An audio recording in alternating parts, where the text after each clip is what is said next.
comes and goes.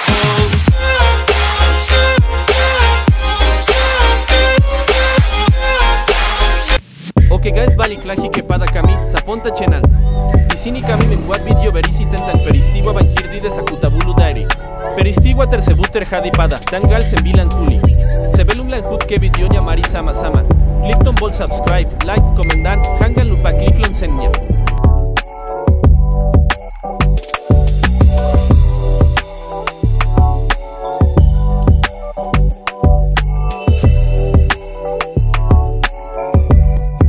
Oke teman-teman, di Desa Kutabulu terkenal dengan pemandangannya yang begitu indah.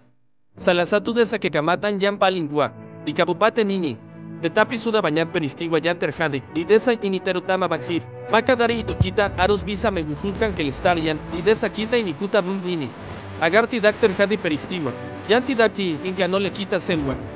Ini peristiwa yang terjadi pada saat ini, simak videonya hingga habis.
Baikla teman teman itula video yan terjadi.